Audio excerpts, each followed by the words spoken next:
Hamas અને Israel વચ્ચેના યુદ્ધના પરિણામો એટલા બધા ગંભીર આવ્યા છે કે ગાઝામાં ખૂબ જ કરુણ દ્રશ્યો જોવા મળી રહ્યા છે, જેનું વર્ણન યુએન સમક્ષ કરતા પેલેસ્ટિનિયન રાજદૂત રડી પડ્યા હતા અને તેઓએ કહ્યું હતું કે ગાઝાના બાળકો ભૂખથી મરી રહ્યા છે.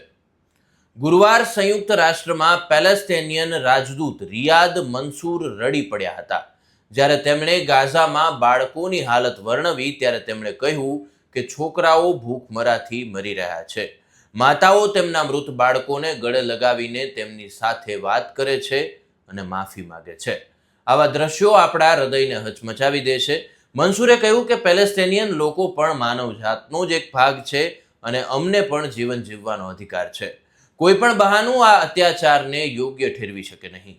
ઇઝરાયલના વડાપ્રધાન બેન્જામિન નેતન્યાહુએ ગાઝામાં યુદ્ધ વિરામના અમેરિકી પ્રસ્તાવને હવે સ્વીકારી લીધો છે.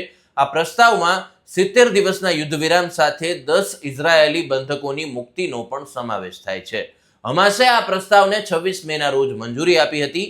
યુદ્ધ વિરામ અગાઉ પણ 19 જાન્યુઆરીએ ઘોષિત કરવામાં આવ્યો હતો, પણ 18 માર્ચે ઇઝરાયેલના હુમલા બાદ ફરી એક વખત યુદ્ધ શરૂ થયું હતું. ત્યાર પછી 2000થી વધુ પેલેસ્ટિનિયન બાળકોના મોત અને 4000 જેટલા લોકો ઘાયલ થયા હતા. નેતન્યાહુએ સંસદમાં જણાવ્યું કે 14 મેના રોજ હમાસના અગ્રણીઓમાંના એક મોહમ્મદ સિનવાર ઇઝરાયેલી હુમલામાં મરણ પામ્યા હતા. તેઓ 7 ઓક્ટોબરના ઇઝરાયેલ પરના હુમલામાં મુખ્ય આયોજનકારોમાંથી એક હતા. મોહમ્મદના ભાઈ યાન્હા સિનવાર પણ અગાઉના હુમલામાં મરણ પામી ચૂક્યા છે. માત્ર છેલ્લા 7 દિવસમાં ઇઝરાયેલના હવાઈ હુમલામાં 500થી વધુ પેલેસ્ટિનિયનોએ પોતાનો જીવ ગુમાવ્યો છે. 24-25 મેના દિવસે 182 લોકો, જેમાં મોટી સંખ્યામાં બાળકો અને મહિલાઓ માર્યા ગયા છે.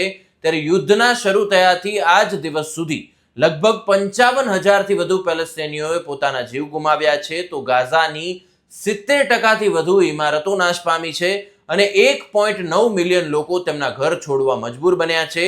હમાસ અને ઇઝરાયલ વચ્ચેનો સંઘર્ષ 7 ઓક્ટોબર 2023ના રોજ વધુ તીવ્ર બન્યો, જ્યારે હમાસે ઇઝરાયલ પર મોટો હુમલો કર્યો અને જવાબમાં ઇઝરાયેલે ભયાનક બોમ્બમારો અને જમીન પરની કાર્યવાહી શરૂ કરી, જેમાં 1195 ઇઝરાયેલી અને વિદેશી નાગરિકો મૃત્યુ પામ્યા, તો હમાસે 251 ઇઝરાયેલીઓને બંધક બનાવ્યા.